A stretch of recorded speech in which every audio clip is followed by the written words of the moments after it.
We have read very many books, but the topic today is God is doing a new thing. God is doing a new thing. Tell your neighbor that. God is doing a new thing. In other words, we are set up for a new beginning. If there's a new beginning, it means there was another beginning.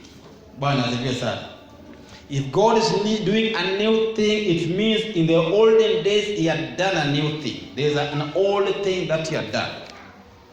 God is doing a new thing. Just go back to the book of Isaiah 43 verse 18, which we read earlier, 19. The Bible says, remember not the former things. 18. Remember not the former things. Do not put your mind in the things of old. Paul said, one thing I do, forgetting the past and looking at what lies ahead. The past has the design and the ability to draw us back. The past is a history. What lies ahead is the vision. Remember not the former things. Because the former things might be good things which were done by God in the previous era or in the previous time. But God is saying there is a new beginning, a new anointing for a new season. I want to talk to people who are agile. Watu ambao wanasisimuka. There is a new beginning and a new season, and God wants us to focus on the new. There are good things that He had done in the past. There are good things that He did last year. Good things that He did last week. There are good things that He did yesterday. But God is saying, it is time for us to seek Him for new things. Because He has destined us for a new beginning. It was about around the same time, 12 months ago, when I was standing right here with many people who are here and others are not here. And we are being handed over the church to take care of briefly. But now it is 12 months later on. God has consistently ordered our steps. And we thank Him for that. The past 1 year has been full of grace and full of battles after battles. But God is saying, I made you conquer those battles. And now remember not the former things. Let's move on, because there's a new beginning. God is beginning in us today. Exactly 1 year after the handing over, there is a new beginning in this new year, in this new era, this new dispensation. God is doing something new in this church. God is doing something new in your lives. God is doing something new in your finances. God is doing something new in your family. And it shall spout forth. We shall see it. The Bible says it's going to make rivers in the desert. Praise the name of the living God. We are going to walk courageously in the desert as He makes rivers even in dry places. Dry places shall become wet because of us. Praise the name of the living God. When we say that God is doing a new thing in verse number 19, before you trust someone who tells you something or gives you a promise, you have to understand the characteristics of the person who is speaking that. What does it say? If he is just a mere man and he promises you something, you can easily ignore, because men are prone to failure. People may tell you things and fail to fulfill. But the person I am talking about, who gave Isaiah this prophecy many years ago, His name is Jehovah, the self-existent one.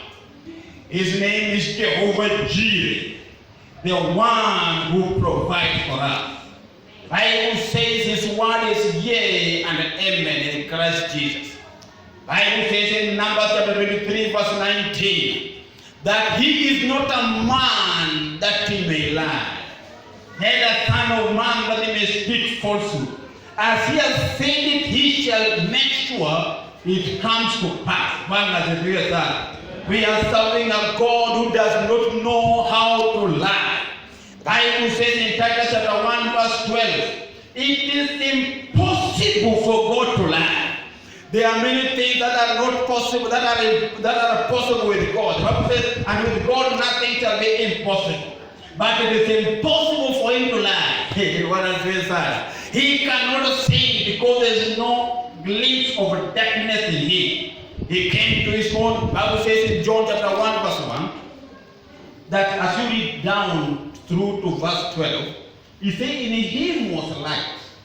Light shines in darkness, and darkness cannot comprehend it. In the beginning was the Word, and the Word was with God, and the Word was God. The same was in the beginning with God. All things were made by him, and without him was not anything made that was made.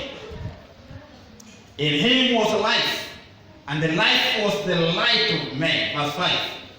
And the light shineth in darkness, and darkness comprehended it. No, he is full of light. Darkness cannot comprehend light. When light appears, darkness disappears. Our God cannot lie. He is a God who, when he speaks, he performs. He looks at his word to make sure it is performed. So we are talking about a God who is able. He is a God who heals us. His name is Jehovah Nissi. He will heal all diseases. He is our provider, Jesus. He is our banner, Nissi. What does this say?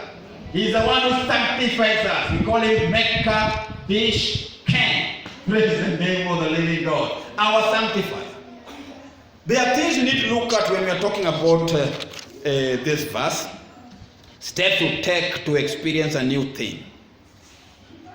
Steps to take to experience a new thing, a new beginning. Number one, preparation. Somebody say preparation. Kujiandaa.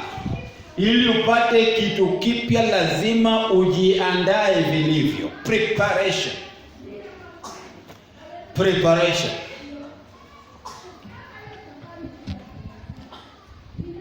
We have read Proverbs chapter 16 verse 1, which says the preparation of the heart belongs to man. And the answer of the tongue is from the Lord. In other words, you are in charge of your own preparation. Are we together? The new thing in the new dispensation, or when you receive a new thing, or when the new thing has to work within you, you have to prepare your heart.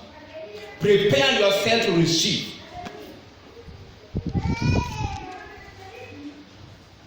Jabez was crying to God. God enlarged my territories.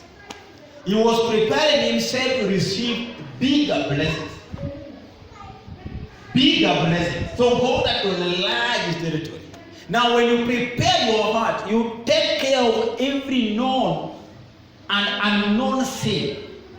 Anything that easily ensnares you, you take it before the Lord and you prepare your heart. Because the preparation of the heart is in the hands of a man. God will not come and start preparing. Hata kuja anza kufika hivi. Lazima umwambie Mungu nifie. Wala sio sana. Niguze tena. Ongea na mimi Bwana. Nataka kuona sura yako. Nataka nitembee kwa mienendo ya haki. It is you to come before God and talk to him. Then the tongue. God is the one in charge of answering the tongue. You prepare your heart, then God answers your tongue. Bwana asifiwe sana. Nikienda haraka unywe mkono. But isipoenda haraka sitamaliza.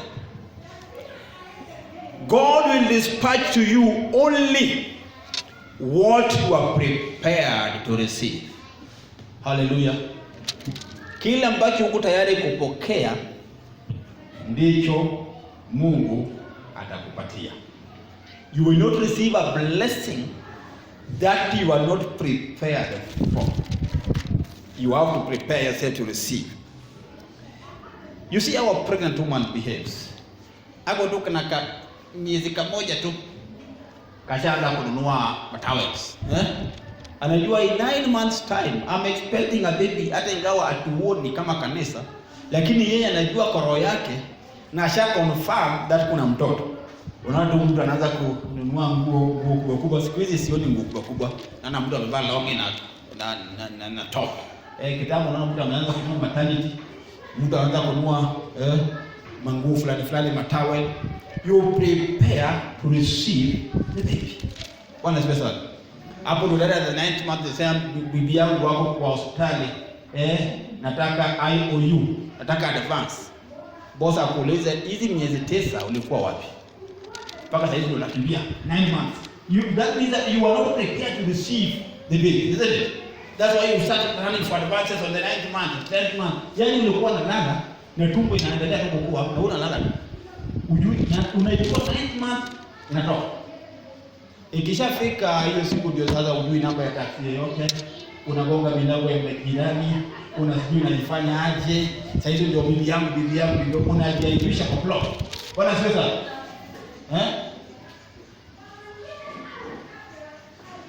Hallelujah. Kuna siku moja nilikuwa napeleka rafiki yangu hospitali. Sasa wajua si ati yako wa prepare, lakini aliniachia nipelekee bibi yake hospitali yakaenda kwa ubiri. Sasa huyu mrembo ni Mkikuyu na tunaenda nayo hospitali, so mimi ndio nilikuwa in charge. Wanaziwe sana. Sasa tukabisha milango za majirani. Kwa ajili mimi nilikuwa nafikiria kuna pesa. Bibi amewachiwa. Kumbe mimi ndio nilikuwa mtu wa kutoa pesa. Haleluya. Mtu anafanya kazi zake, ananiachia jukumu. Sasa mimi sikuwa tayari kutoa pesa. Sikuwa prepare psychologically kutoa pesa. So tukaomba majirani ikawa mjeredi tuliomba gari alikuwa Mjaluo. Bwana asifiwe sana. Watu si walikuwa nafikiria mimi ni Kikuyu. Si walinisengenya kwa Kijaluo. Walinisengenya kwa Kijaluo. Asema ona vile amekaa hapo. Yeye anajua tu kupeana mimba. Walinisengenya. Hata wakaenda kwa petrol station wakasema ona, nenego. Hata tunaweka mafuta na hata wizi kuuza mfuko amekaa tu kando ya nini. Wakaniongelea Kijaluo yote. Sasa hizo tuko na Dorothy, my wife.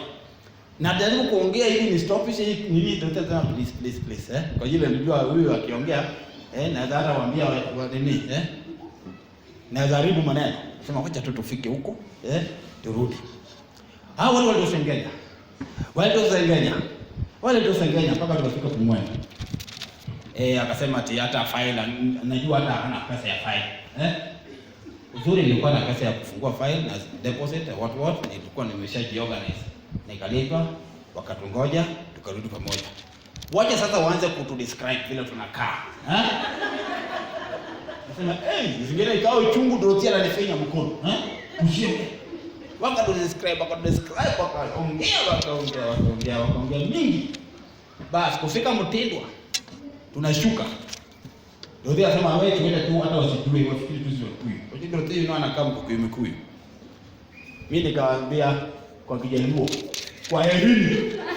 Asanteni kwa kutusaidia. Na bado kaongea Kijaluo piwa. Haki gari ilizima.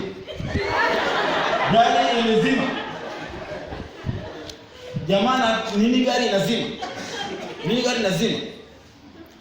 Ilibidi aende hospitali kesho yake asubuhi kwa apologize. Yeye alijistaki tena. Wala siwe sana. Hiyo story ni ndefu. Hallelujah. Tumetoka mbali na watu wengine hapa. Haleluya. Sasa usipojiandaa, wewe utakuwa mtu wa kusengenya tu ovyo. Au sio?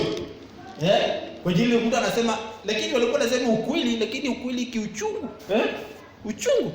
So you have to prepare as a person who is expecting a baby. You have to prepare in advance. Bwana asifiwe sana. Unasikia wili? Ukiona tu anzaga kufikiria passport, namba ya passport ile tu isiwe mpenda, unajua namba ya Nathan, uanze kuambia due date za fulani vile inaendelea. Alafu hospitali pia unaanza kulipa kwa deposit hivi, and then you succeed. That's how we do it. So you prepare yourself. God atakupatia baraka ambao hujajiandaa. Every new blessing of God requires a new you. If you have to move to the next level, you have to be psychologically, spiritually, mentally, socially prepared for that new level. You have to upgrade. Tell your neighbor, upgrade. Every new blessing requires a new you. You cannot remain where you are and you expect God to give you a new blessing. There is no way God can pour a new wine in an old wine skin. Anakataa. You have to have the new wine skin for receive a new wine. Bwana sifa sana. Unaenda pale unapakuliwa chakula kwa sahani ambayo ile mtu alikula naye asubuhi. Si inakuwa madhara. Lazima uoshe sahani ndio upakuliwe tena. Unaona? Ni same sahani lakini imeosha. Hata kijiko kwa hoteli, mtu amekula na kijiko, alafu analetewa. Utakubali. Lakini kiosho, pengine imekulwa kijiko kilitumika na mtu wa mdomo mbaya. Lakini kiosho unakula tu, hata ujali imetumika na watu ngapi. Bwana asifiwe. You have to expect, you have to be a new person to receive a new blessing, a new breakthrough. That's why unaona this new year, even as a church, we have to have new people, new leaders, the new experience. The new thing God is doing does not necessarily mean that God is taking out the old. It may be a new thing, but an old thing which has been renewed. Bwana asifiwe. An old thing which has been renewed. Old wife ambaye anakuwa new every day. Sasa my wife, ndio bibi yako passport. That wewe nikurudishwe tena niwe unajua. Wewe ndio unakuoa. Unajua hapo umetengeneza ground nyingine nzuri sana. Hata nikirudi tena ni wewe tu ndio utakuoa. Kwa hiyo wewe ndio unanielewa. By the way, unajua bibi umeoa ni huyo tu. Ukienda tena reverse gear, uanza fresh na mwingine. Unasema yake ana wangu. Unatia unajua ndio mwanzo. The new thing must be the old one which has been new and made a new. Like now, anointing. Anointing mimi na oshwa vizuri. I'm the old one. But I become a new person with a new mentality, a new focus, a new anointing. What does it say? New things. Now, preparation. The first way you can prepare ourselves, forget the failure of yesterday. Forget it. Yesterday's failure does not determine your future success. Forget the failure of yesterday. Paul said, one thing I do, forgetting the past and looking at what lies ahead. I've quoted that verse so many times, you can Google it. I'm not talking to all of you now, I'm talking to my guy. Forget the failure of yesterday. You cannot be determined by your past.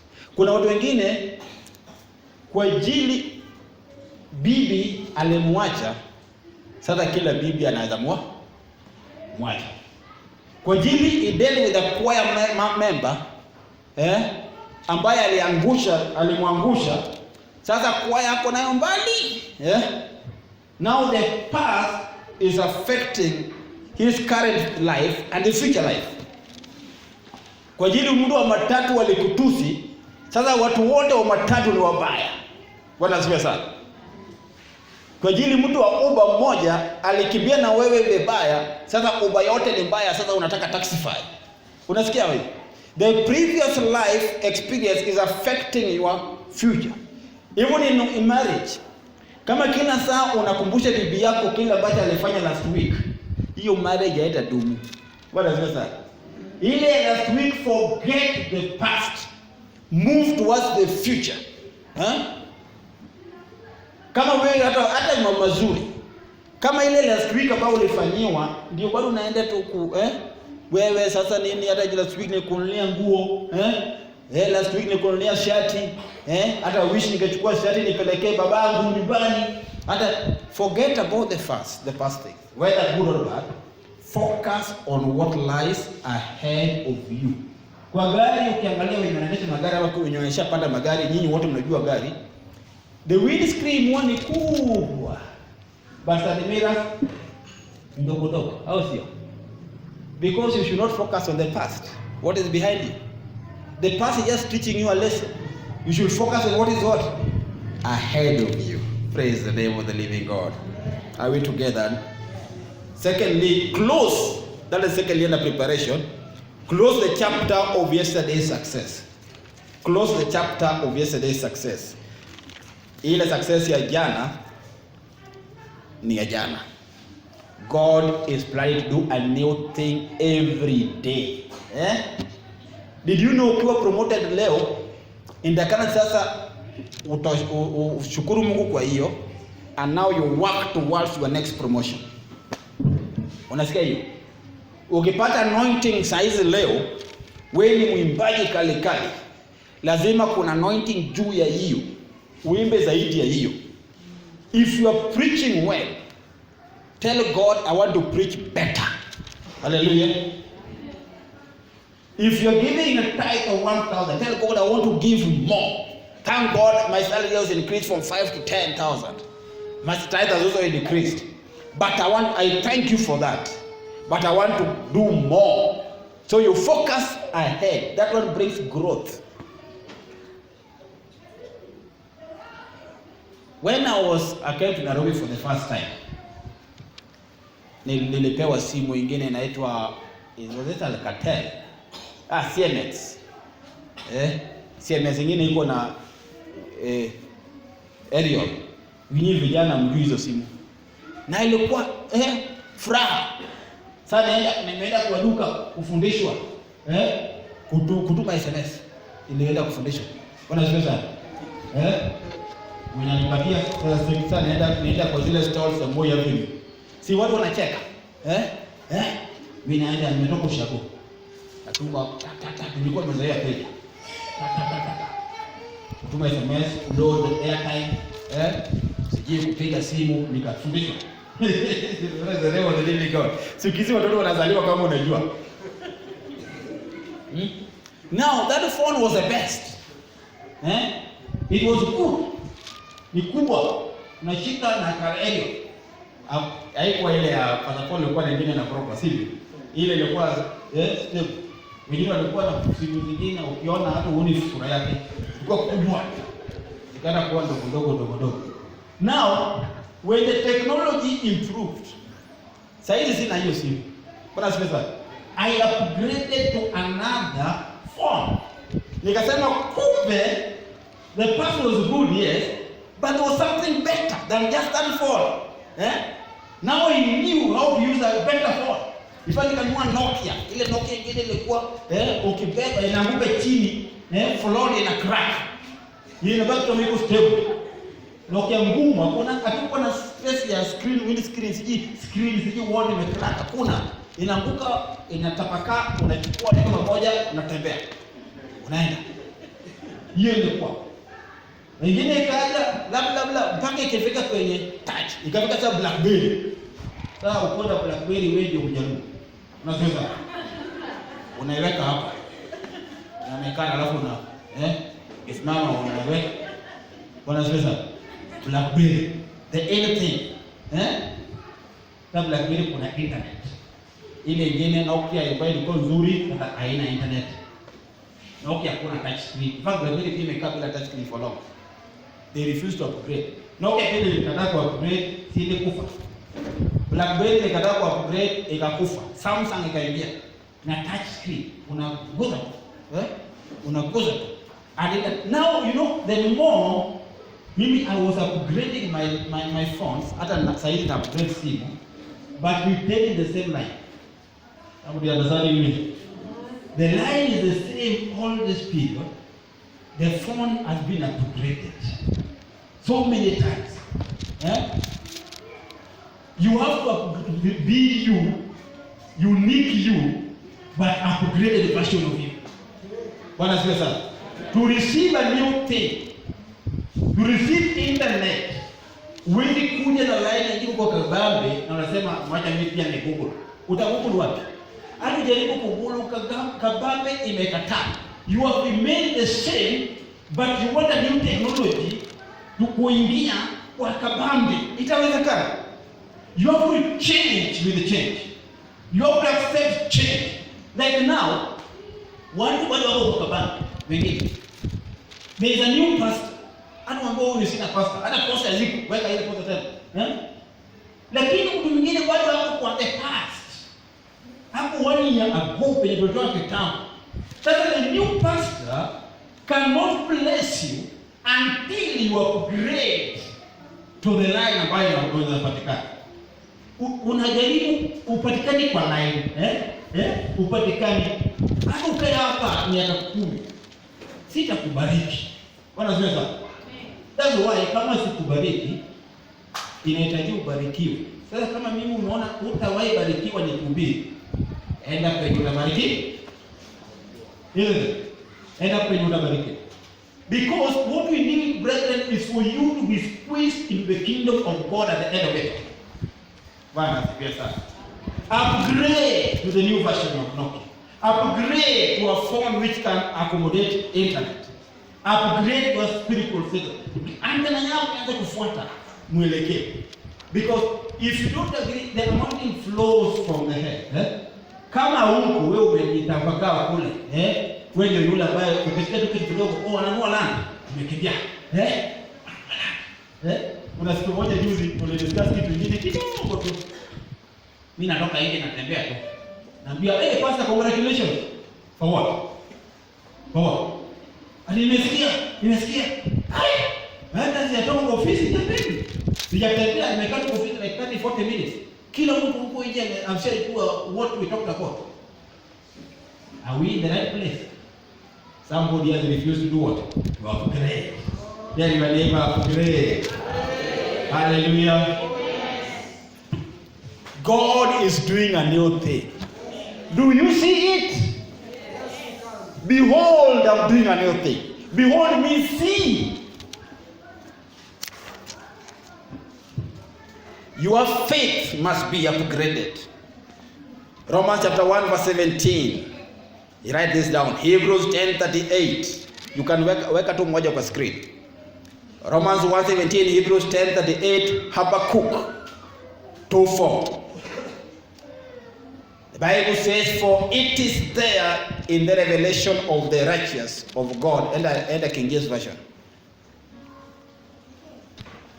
For therein is the righteous of God revealed from faith to faith. As it is written, the just shall live by faith. Mwenye haki ataishi kwa imani. Upgrade your faith to fit that which God is doing in your life. Live by faith. Upgrade your faith. When I was young in Form 1, watu walikuwa wanaletea prayer item, unashangaa. But those days I could not think what nashangaa. Ati man of God, kalamu yangu inapotea. And I go to pray, kalamu ipatikane. Bwana asifiwe. Naomba riba baba na pia dini asubuhi na pia nini kalamu ipotea. Kalamu inakuja inapatikana. I say hallelujah. God and what is not that I wait for pen, mwizi atarudisha kalamu. Leo ukiniambia kalamu yako ipotea ndao siombi. Nasema chukua shilingi 10. Ila ndio kalamu. Wengine my faith has been upgraded to another level where kalamu sio kitu ya kuombea. Bwana asifiwe sana. Nikafika Ngene High School form 2 form 3. Unaweka kalamu hivi wanasema Unaangalia tu mtu anamuomba yeye. Mwenye yako pela sasa kwa.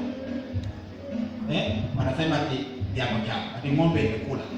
Wenye wanaweka kalamu walikuwa wanaitwa ng'ombe. Ng'ombe imekula. Sasa tu niambie nikuombee.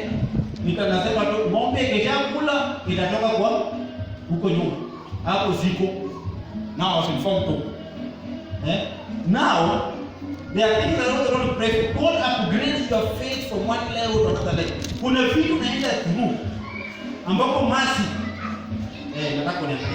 Ambapo masi ukipewa una masuala tu sahihi. Bwana asifiwe sana. Lakini mimi Mungu atanipeleka pahali penye hizo vitu hazinishtui. Praise the name of the living God. Kama vile nilikuwa naongelea kuhusu kwa gari, vile mimi nimekukusikia ambaye hana plan, huyu ni mkuu anakaje. Watu wao wako sawa, lakini huyu ndio unique one.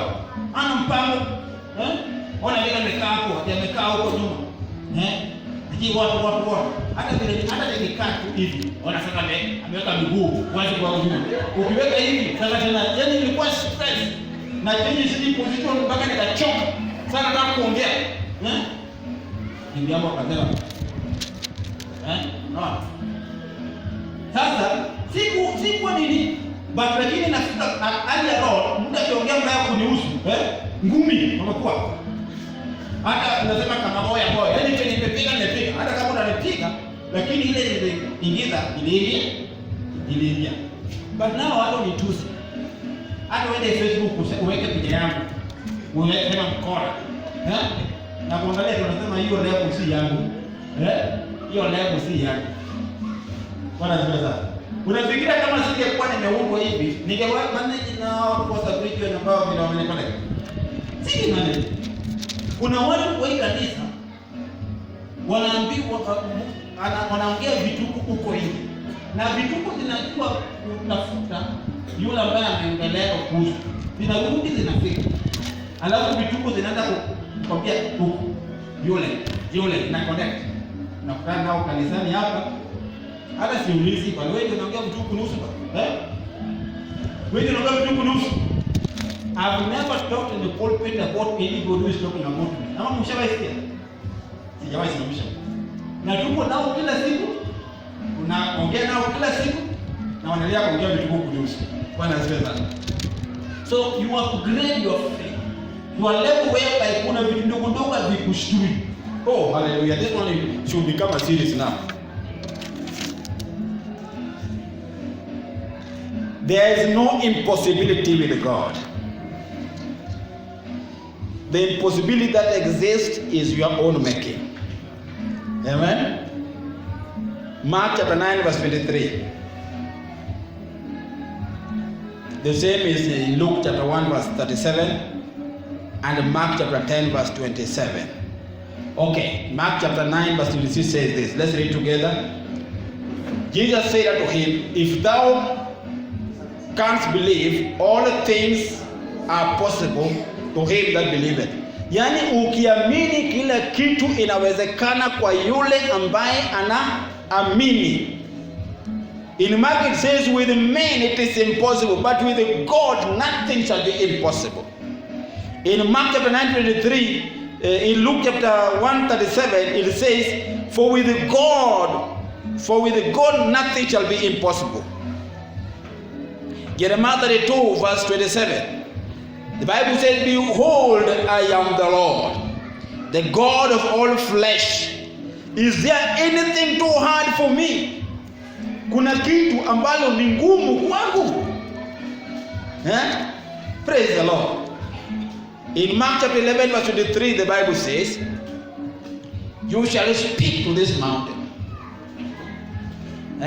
For verily, verily I say unto you, that whosoever shall say unto this mountain, be thou removed and be thou cast into the sea, and shall not doubt in his heart, but shall believe that those things which he said shall come to pass, he shall have whatsoever he said.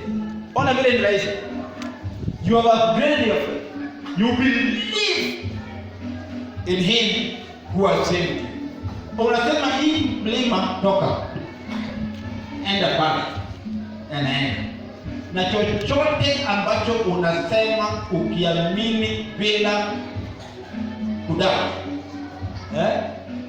itafanyika. Izalodaropeche, hiyo itatendeka kwa maisha yako. Behold, I am doing a new thing. David was just a 17-year-old boy, but he killed Goliath. What does he say? Because he had faith. He had faith. And he said, this day I will kill you. We all have power.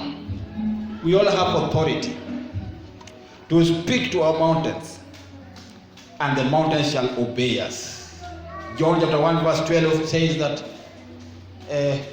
John 1:12, for them that believe. In fact, verse 11 starts by saying, he came to his own, but his own received him not.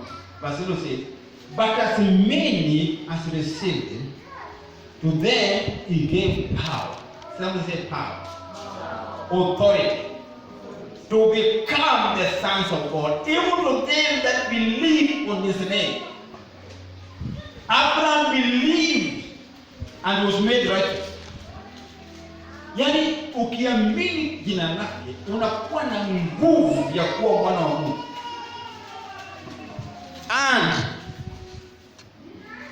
in Luke chapter 10 verse 19, it also says we have been given power to tread on serpents and on scorpions, and by no means shall they hurt us. Amen. That is number one, preparation. Amen. We have to prepare to receive that which God wants us to receive. If you have to get this new thing. Hallelujah. Number two, process. Process. And we shall continue from there.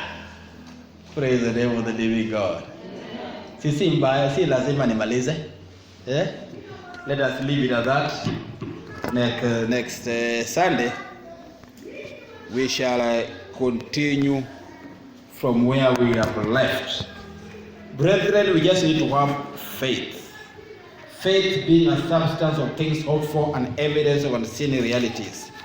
Faith in the Lord God Almighty. Faith in the Son of the Lord, Jesus Christ.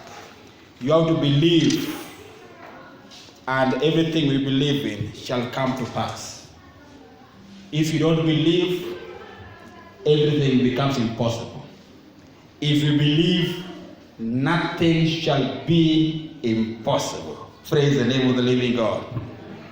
Father, in the name of Jesus Christ, we thank you and we bless you this particular afternoon that you have given unto us, Jehovah Lord. We pray, Lord, my Father, that, Lord, you are expanding our boundaries, upgrading our faith, talking to us in a very special manner. That, Lord, we shall not remain the same again. We shall be ready, prepared to receive that new thing that you are doing in our lives, to the glory and the honor of your able name. Jehovah, as we leave this place, my Father, to our respective places, and as we meet, Lord, my God, shortly, and as the youth shall meet thereafter, we pray that, Lord, your glory shall shine in our midst. You are going to speak to each and every one of us in a very special way. Jehovah, as we live, we pray that your blessings shall go with us. May your anointing, may your glory, may your supernatural power prevail in our lives even this week. Everything we do shall be called blessed. The food we eat shall be blessed. Lamb of God, the vehicles we use shall be blessed. We are not going to be a portion of ambulances, Lord.